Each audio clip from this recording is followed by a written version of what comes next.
Captain Jake Morrison stood on the bridge of the Earth's dawn, watching the stars through the main window. The ship moved slowly through space near the edge of human territory. It was a quiet night shift, and most of the crew were sleeping in their beds below. Jake had been doing this job for 10 years now, and he loved the peace of deep space. The alarm started beeping on the communication desk. Lieutenant Amy Foster ran to check what was happening. Her face went pale as she read the screen. She looked up at Jake with wide eyes. "Captain, we are getting a signal from outside our space," Amy said. "It is not from any human ship." Jake walked over to see what she found. The screen showed waves of data coming from somewhere far away. The signal was weak, but it kept repeating the same pattern over and over again. "Wake up, Dr. Lisa Harper," Jake told Amy. "We need someone who knows about alien languages." Dr. Harper came to the bridge wearing her sleep clothes and looking tired. She was the best person on the ship when it came to understanding other species. She had spent years learning how different aliens talked to each other. Lisa sat down at the computer and started working on the signal. Her fingers moved fast across the keyboard as she ran the data through different programs. After an hour, she stopped and looked at Jake. "This is from the Volani Republic," she said. "They are one of the peaceful species we met 2 years ago. The ones who shared their medical technology with us." Jake remembered the Volani. They were tall, thin beings with blue skin and large eyes. They never fought wars and spent most of their time healing sick people and thinking about deep questions. They lived on 7 worlds far from Earth. "What are they saying?" Jake asked. Lisa's face became very serious. "They are asking for help. All of them are going to die." She put the message on the main screen so everyone could see. The words were translated into English, but Jake could feel the fear behind them. Commander Zeftar of the Volani was begging anyone who could hear to come and save his people. The message told a horrible story. An ancient enemy had woken up from a long sleep. These creatures called themselves the Kethmori, and they were like nothing the galaxy had ever seen. They traveled in huge living ships that could eat entire planets. They had already destroyed 3 of the 7 Volani worlds. "The shadow swarm comes from the dark between stars," the message said. "They devour all life to feed their young. Our weapons cannot hurt them. Our shields cannot stop them. We have sent this plea to every species we know. None have answered. Please, if anyone can hear this, help us before we are gone forever." Commander Steve Collins came to the bridge after hearing the alarm. He was Jake's second in command and always worried about keeping the crew safe. He read the message and shook his head. "Captain, this is not our problem," Steve said. "The Volani are nice people, but we are just one ship. What can we do against something that destroyed 3 planets?" Jake thought about this. Steve was right that they were only one ship with a small crew. But the message made him angry. The Volani had helped humans when they shared their healing technology.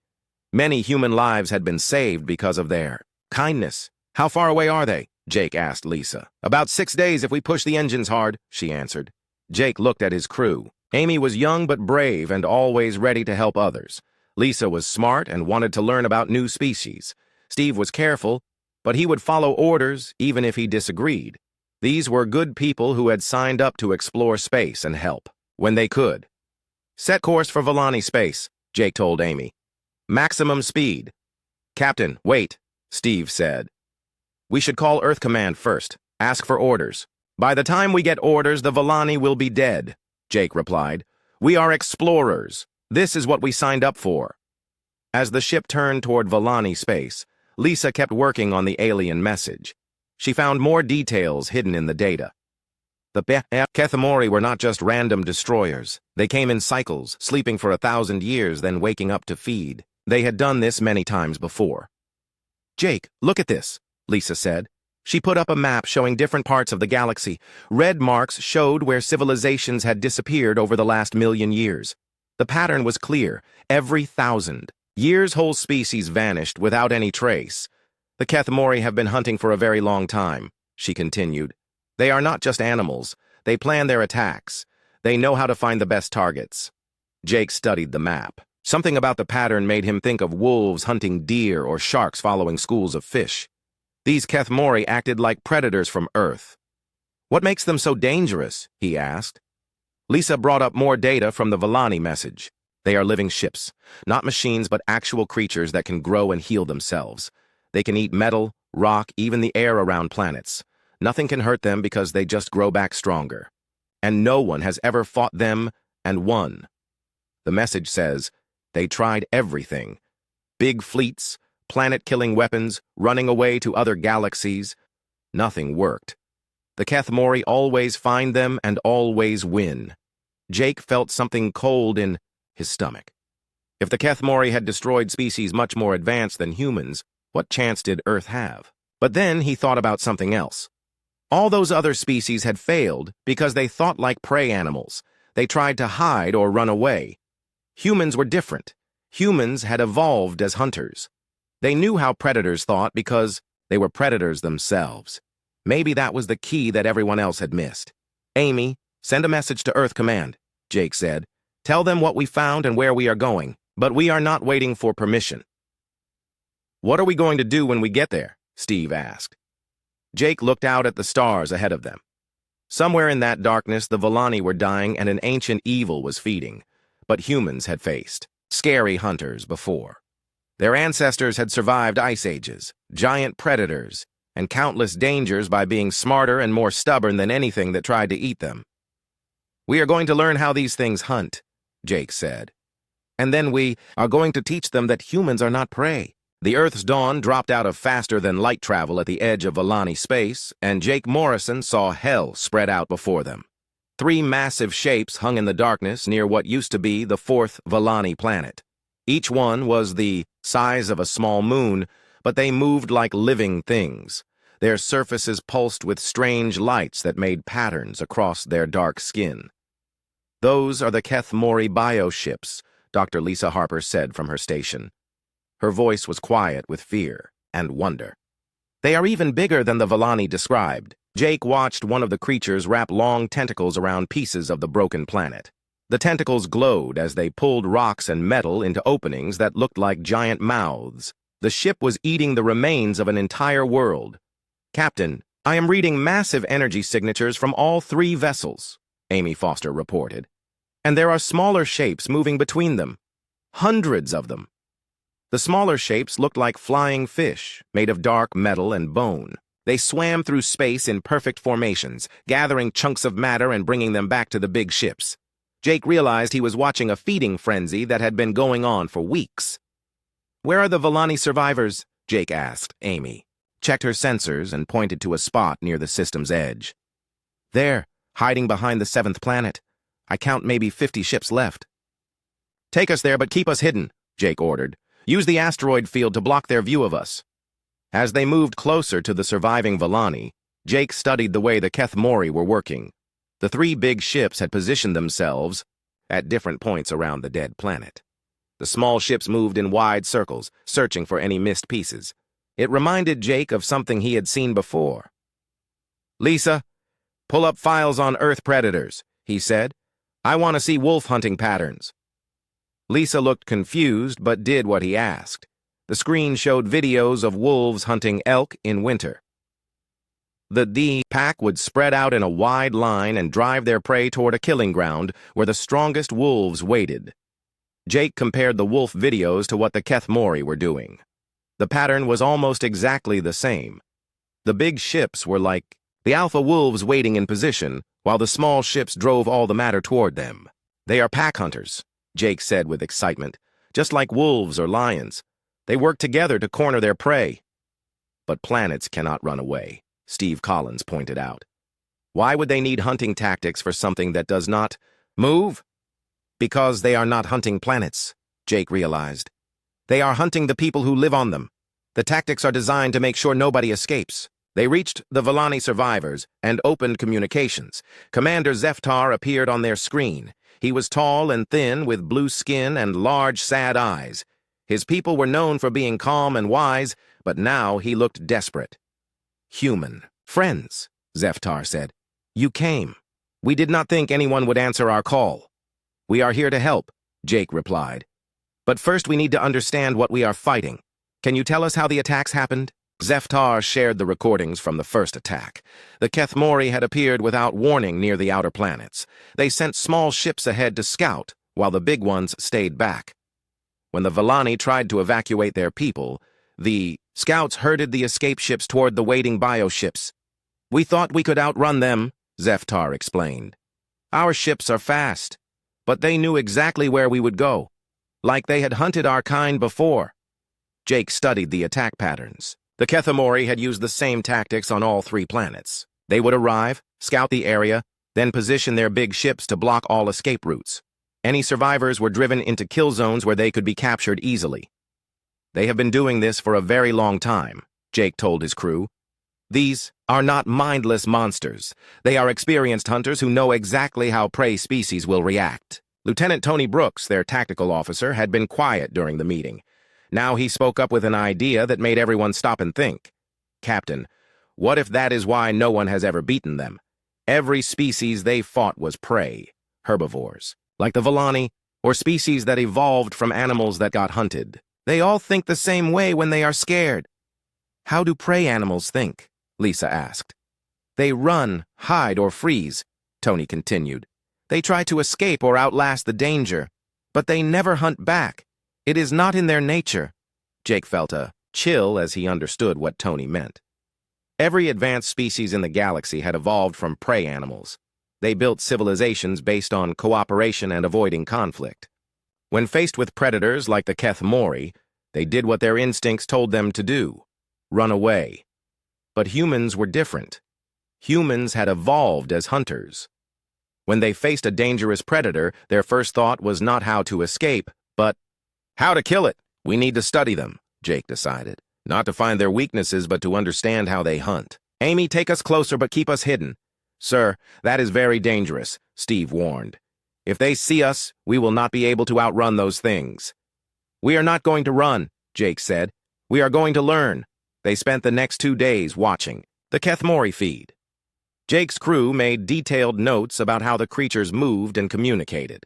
The bioships used flashing lights to talk to each other, like deep-sea creatures on Earth. The small scouts worked in groups of 12, always keeping the same distance from each other. Dr. Brooks discovered something important about their behavior. The Kethamori were not just eating randomly. They were very picky about what they consumed. They preferred metals and organic compounds, but left certain materials alone. "They are storing energy for something," Brooks explained. "This feeding frenzy is not just about staying alive. They are preparing." "Preparing for what?" Jake asked. "To reproduce. The patterns match Earth insects that eat huge amounts before laying eggs. These ships are going to make babies." Lisa found more disturbing information in the Volani historical records. The Kethamori did not just kill civilizations. They used them as nurseries. After eating most of a planet, they would lay eggs in the remains. The young would hatch and feed on whatever was left before going into their 1,000-year sleep. "How many young can one ship produce?" Jake wanted to know. Lisa checked her calculations twice before answering. "Based on their size, maybe 1,000 each. If all 3 ships reproduce, we could be looking at 3,000 new Kethamori in the next cycle." The bridge went quiet as everyone thought about what that meant. 3 ships had already destroyed most of the Volani Republic. What could 3,000 ships do to the galaxy? "Captain," Amy said suddenly, "something is happening." On the screen, the Kethamori had stopped feeding. All 3 bioships were turning toward the hiding place where the Volani survivors waited.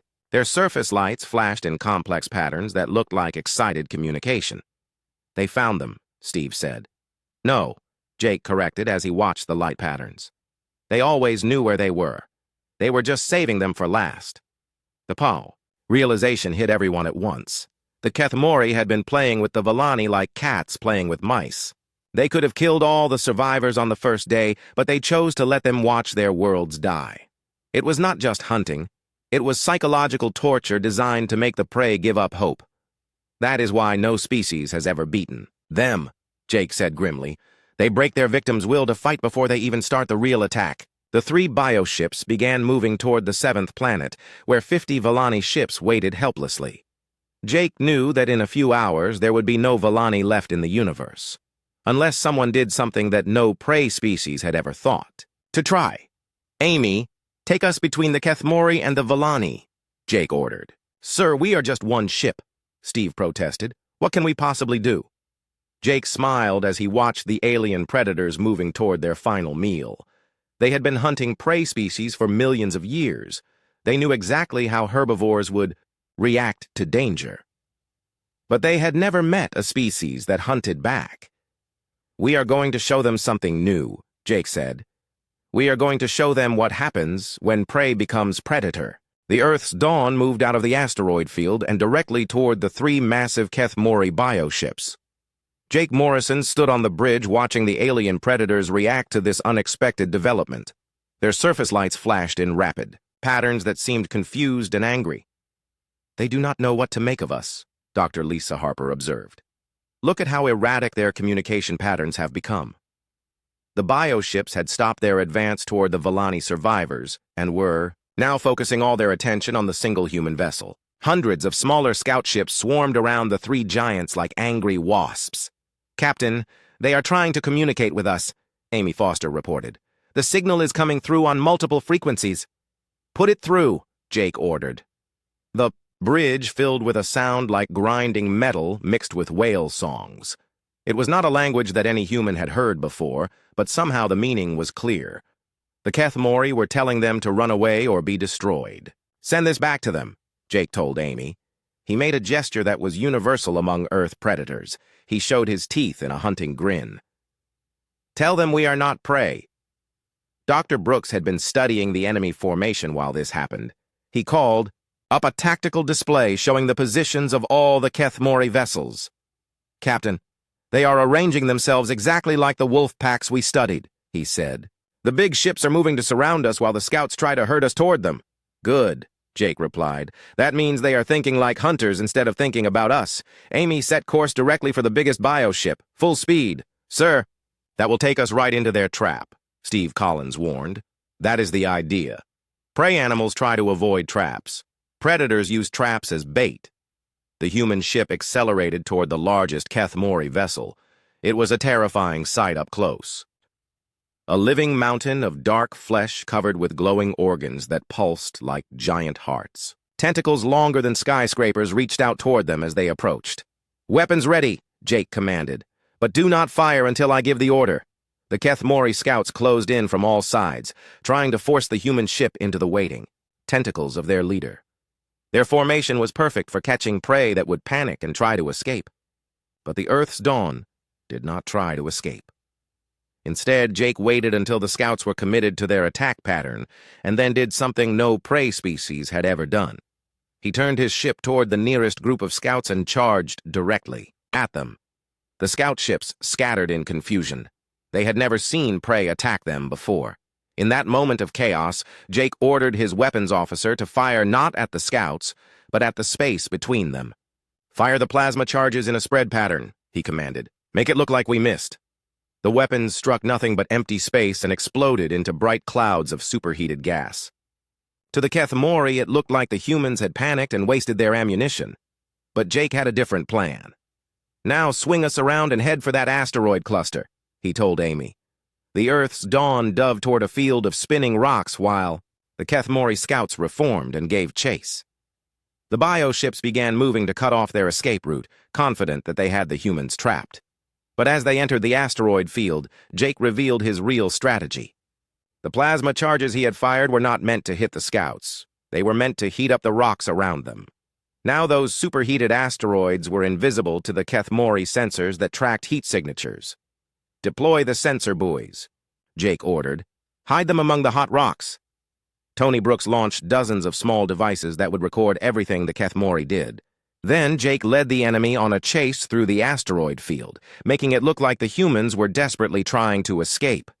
The Kethmori fell for it completely. They followed the human ship deeper into the rocks, using their perfect hunting formation to make sure their prey could not get away. But with every turn, Jake was learning more about how they moved and communicated. "Captain, the big ships are repositioning," Amy reported. "They are setting up kill zones at every exit from the asteroid field."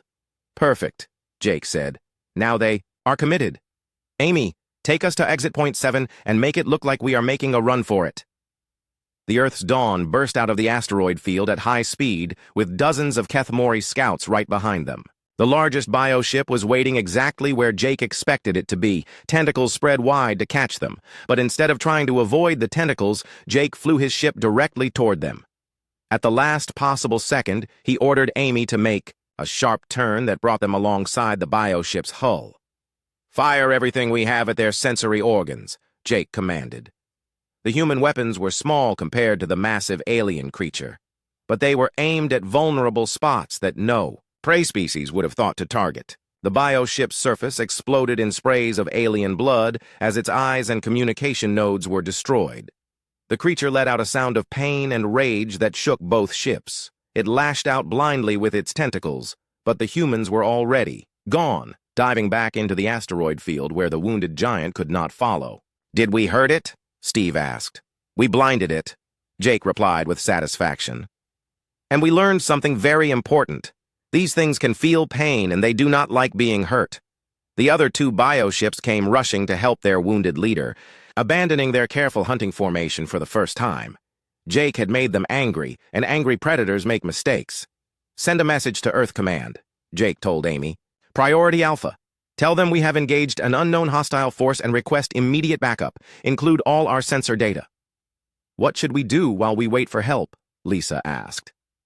Jake watched the three bioships trying to reorganize their formation while dozens of scout ships searched the asteroid field for the humans. The Kethmori were confused and angry because their prey was acting like a predator. That confusion was exactly what Jake needed.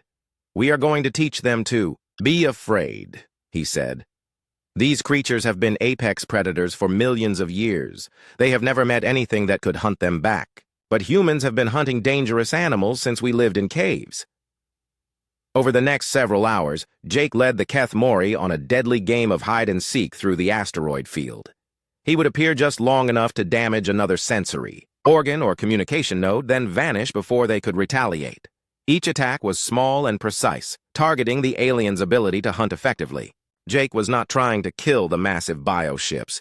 He was trying to make them doubt themselves. The strategy worked better than he had hoped. The Kethmori began making more and more mistakes as their confidence cracked. They stopped using their coordinated hunting tactics and started acting like frustrated animals. "Captain, look at their formation," Tony pointed out. "They are bunching up instead of spreading out. That is not how predators behave." "It is how prey behaves," Jake realized. "When prey animals get scared, they cluster together for protection. We are making apex predators think like prey."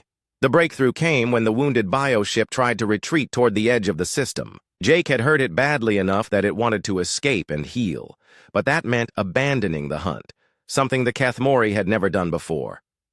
"Follow it," Jake ordered, "but keep our distance. I want to see where it goes." The wounded creature limped away from the battle, leaking strange fluids that glowed in the darkness. The other two bioships hesitated, torn between continuing the hunt and protecting their injured leader. In that moment of hesitation, Jake knew he had won something more valuable than any battle. For the first time in millions of years, the Kethmori were afraid. They were no longer sure they were the apex predators of the galaxy. "Amy, send another message to the Villani survivors," Jake said. "Tell them to start moving to the outer system. Stay hidden, but be ready to run if things go bad." "Where are they supposed to run to?" Steve asked. Jake looked out at the stars beyond. "Villani space. Somewhere out there, Earth Command would be assembling a response force. Somewhere out there, humanity was about to learn that they were not alone in the universe, and that the galaxy was full of dangers their ancestors never imagined. But humans had survived every predator that Earth could throw at them. They had climbed to the top of the food chain by being smarter, more adaptable, and more ruthless than anything else on their planet. Now it was time to show the galaxy what apex predators from Earth could do. "Send a message to Earth," Jake told Amy. "Tell them we have made contact with a hostile alien species. Tell them we are going to need every ship they can send. And tell them to bring weapons designed for hunting the biggest, nastiest predators they can imagine. Because that is exactly what we are going to be doing." 3 weeks after the first battle, Admiral Kate Nelson arrived in Villani space with the largest fleet Earth had ever assembled, 47 ships carrying the best hunters humanity could produce. But what Jake Morrison saw when he met with the Admiral made him both proud and worried. Captain Morrison, your report has caused quite a stir back home, Admiral Nelson said as she reviewed the battle data. The Defense Council is calling this the greatest threat humanity has ever faced. Jake nodded as he looked at the tactical displays showing the current situation. The 3 Keth Mori bioships had retreated to the outer edge of the system, where they were doing something that worried him greatly. They were growing. They are getting bigger, Dr. Lisa Harper reported during the briefing. Our sensors show they have increased in mass by 30% since the first engagement. They are consuming asteroids and space debris to repair their damage and add new weapons. More concerning, added Dr. Tony Brooks, they are learning from our attacks. Look at these scans of their hulls. The bioships had grown thick armor plates around their sensory organs and communication nodes. The wounds Jake had inflicted were completely healed and protected by new defenses. The creatures were adapting to face human tactics. Admiral Nelson studied the data with growing concern. How long do we have before they finish their preparations? Based on their growth rate, maybe 2 weeks, Lisa answered. But Admiral, there is something else you need to know. We have been monitoring their communications, and we think they have called for help.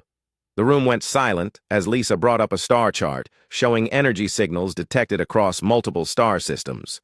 Similar bioships were moving toward Volani, space from at least 6 different directions.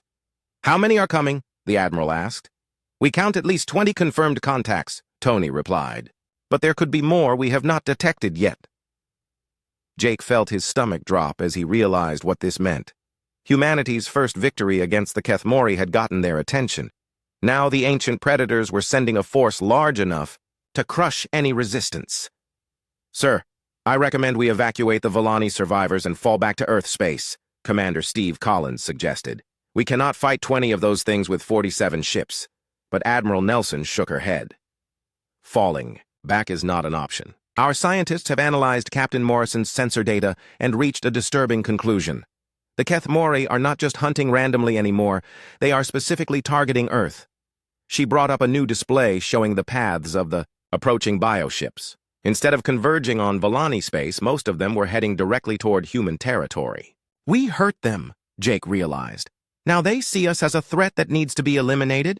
Exactly. Which means running away will not save us. The Keth Mori will follow us home and destroy Earth, just like they destroyed the Volani worlds. Thait. Briefing continued for hours as Earth's best military minds tried to figure out how to fight an enemy that had conquered the galaxy for millions of years. The human fleet had superior speed and maneuverability, but the bioships had devastating firepower and the ability to repair themselves. We need allies, Jake finally said. There have to be other species that survived Keth Mori attacks, maybe some that are still hiding out there? Lisa had been thinking the same thing. The Volani records mentioned several species that just vanished from galactic communications. The Zephyrians, the Korthak Empire, the Stellar Collective. What if they did not go extinct? What if they just went into hiding? Admiral Nelson assigned 3 ships to search for survivors, while the main fleet prepared defensive positions. Jake volunteered to lead the search mission, taking the Earth's Dawn and 2 escort vessels into the unknown regions beyond mapped space. What they found in the dark between stars changed everything. The first survivors they discovered were the Zephyrians, a species of energy beings who could phase in and out of normal space. They had been hiding in a dimension that the Keth Mori could not detect, waiting for the predators to go back into hibernation. We tried to fight them once, Elder Zixhan told Jake through a shimmering energy projection. Our phase technology let us avoid their weapons, but we could not hurt their bioships. We have been in exile for 3 cycles, watching them devour civilization after civilization. But you survived, Jake pointed out. That means you know something about fighting them. The Zephyrian's energy form flickered with what might have been hope. You are the first species to wound them in all our years of watching. Perhaps together we can do what neither could do alone. The second group they found were the Korthak, a warrior species that looked like living mountains of stone and metal. They had retreated to fortified worlds in the galactic rim after their empire fell to the Keth Mori advance. They are abominations, General Thokmar growled through his translator. They corrupted our sacred hunt by making us the prey. We have spent centuries preparing for revenge. The Korthak had developed weapons specifically designed to fight bioships, crystalline explosives that could disrupt organic matter, and sonic cannons that could shatter living tissue. They had never had the chance to use them, because they could not get close enough to the Kethmori without being destroyed. "We have the weapons, but not the tactics," Thokmar admitted. "You humans have proven you can hurt them. Teach us how to hunt these demons, and we will provide the tools to kill them." The third discovery was the most surprising. The Stellar Collective had not fled or hidden. They had transformed themselves into something the Kethmori could not detect. The machine intelligences had uploaded their consciousness into quantum computers hidden throughout space dust clouds. "We became invisible by becoming nothing," the collective's voice whispered through every speaker on Jake's ship at once. "We watch, and we wait, and we remember every world that burns. We have been planning our revenge for 2,000 years. Over. The following days, Jake coordinated between the 3 survivor species and Earth Command. Each group brought unique abilities to the fight. The Zephyrians could phase through solid matter and strike from unexpected angles. The Korthak had weapons that could actually kill bioships if they could get close enough. The Stellar Collective could hack into any technology, including the communication systems the Kethmori used. "We have something they have never faced before," Jake explained to Admiral Nelson during a secure transmission. "A coalition of different species working together. The Kethmori have always fought prey species one at a time. They have never dealt with coordinated resistance from multiple groups. But even with their new allies, the odds looked impossible. 20 bioships were now confirmed approaching human space, each one capable of destroying planets. The combined fleet of all 4 species numbered less than 200 ships. We cannot win a direct battle," Admiral Nelson admitted during the final planning session. "But maybe we do not need to. Captain Morrison, you proved that these creatures can be confused and hurt. What if we could do that on a larger scale?" Jake studied the tactical display showing the approaching Kethmori fleet.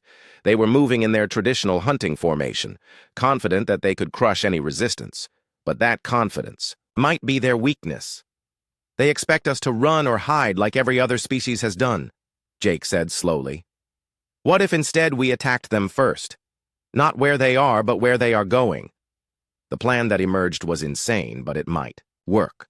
Instead of waiting for the Kethmori to reach human space, the Coalition fleet would intercept them in deep space. But they would not try to fight all 20 bioships at once. Using Stellar Collective hacking abilities, they would disrupt the Kethmori communications and break up their formation. Zephyrian ships would phase attack from multiple dimensions, while Korthak weapons provided heavy firepower. Human ships would coordinate the whole operation using the Predator tactics that had already proven effective. "The key is not to destroy them all," Jake explained to his mixed species crew. "The key is to make them afraid. If we can break their confidence like we did in the first battle, some of them might retreat, maybe even go back into hibernation early." Amy Foster, now promoted to lieutenant commander, raised a concern that everyone was thinking. "What if it does not work? What if they adapt to our new tactics too?"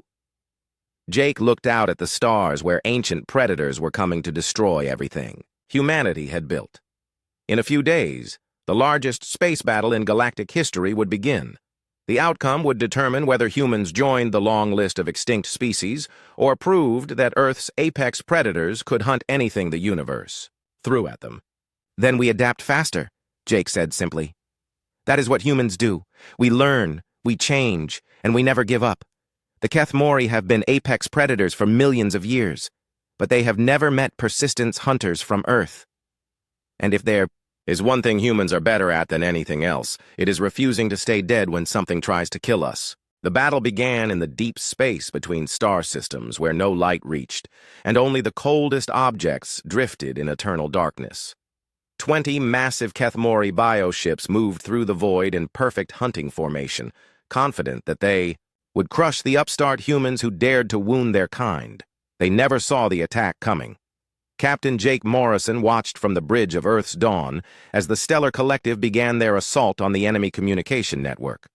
Invisible quantum signals reached across space to infect the bioship's organic computers with carefully crafted viruses that scrambled their coordination.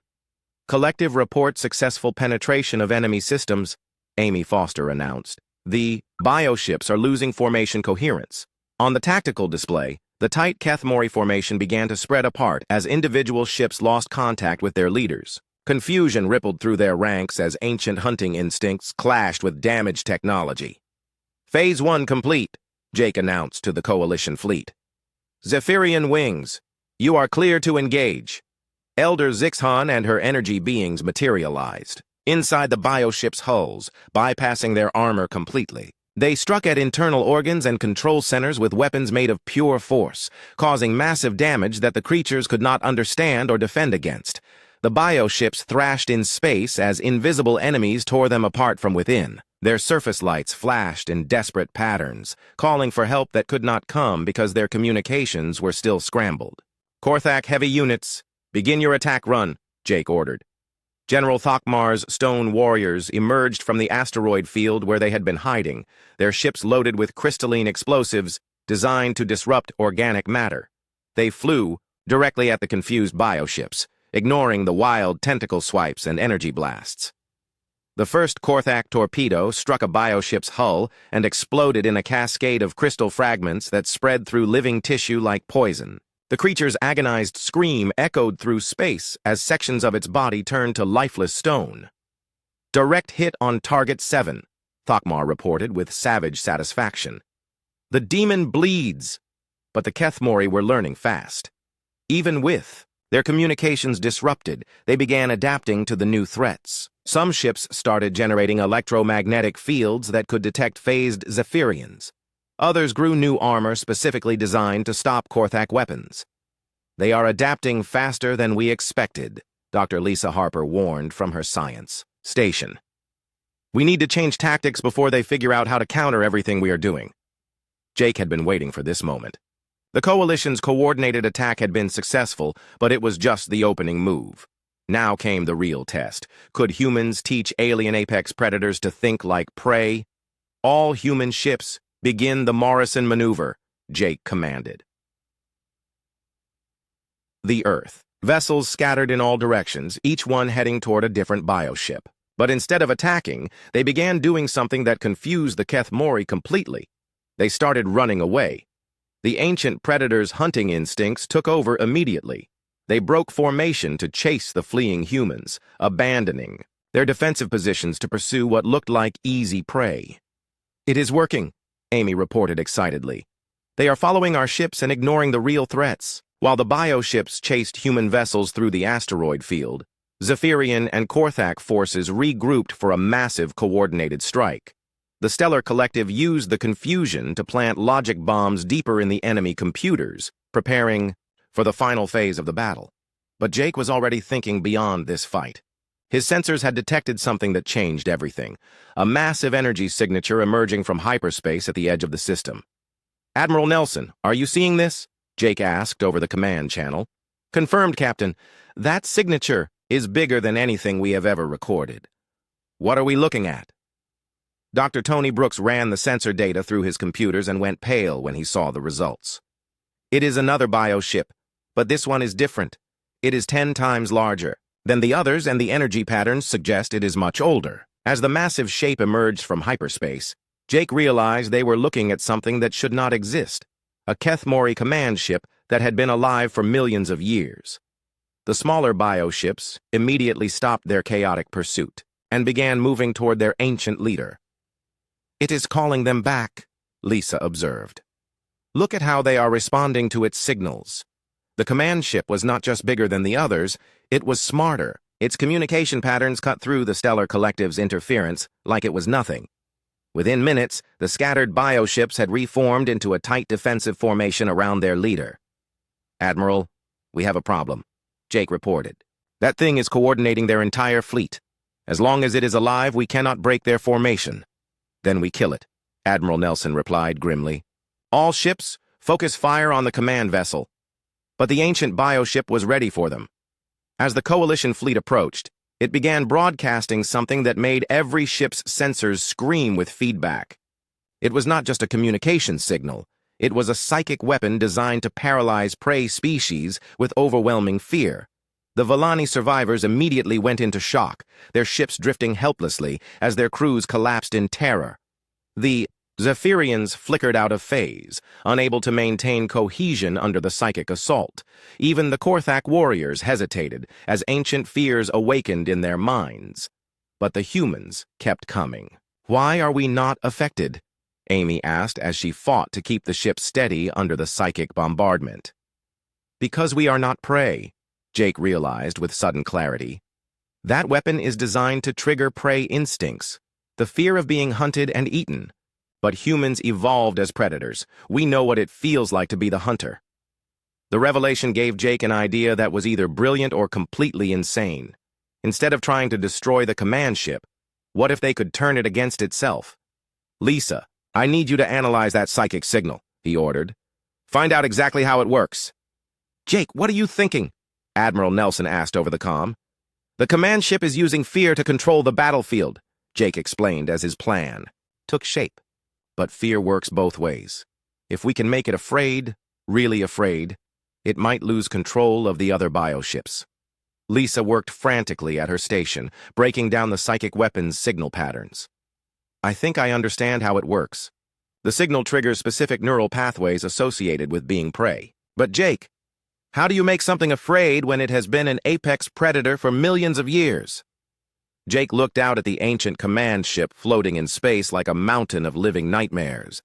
It had survived since before Earth's sun was born, consuming countless civilizations and growing stronger with each victory. Nothing in the galaxy had ever challenged its dominance. Until now. "Amy, set course directly for that thing," Jake ordered. "Maximum speed." "Sir, that is suicide," Steve Collins protested. "One ship cannot hurt something that big." "We are not going to hurt it," Jake said with a predator's grin. "We are going to do something it has never experienced before.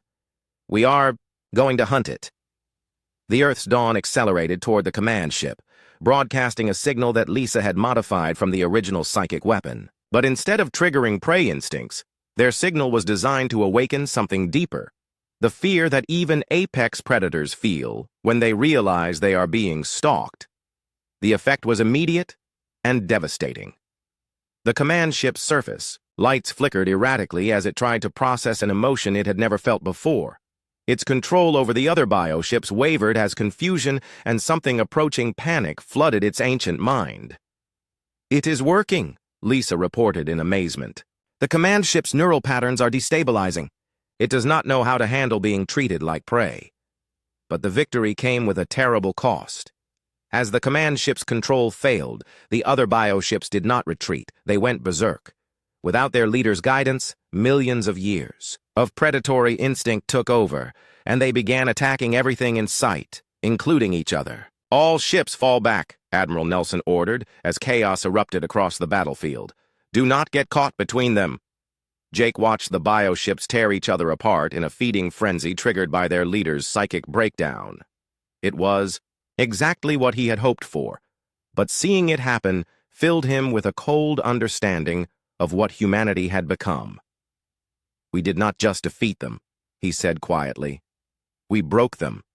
We turned apex predators into frightened animals." The battle ended not with a glorious victory, but with the ancient command ship retreating into hyperspace, its remaining followers scattering across the galaxy like wounded animals. The Keth Mori threat was over, but the galaxy had learned something new about the species from Earth. Humans were not just another prey species that had gotten lucky. They were something far more dangerous. Predators who could think like prey when they needed to, and prey who could hunt like predators when they had to. News of the victory spread throughout the galaxy, reaching species that had hidden in the dark for millennia. The message was always the same. If anyone could hear this, help had arrived. The humans were here, and they were the new apex predators. Jake Morrison stood on the bridge of his,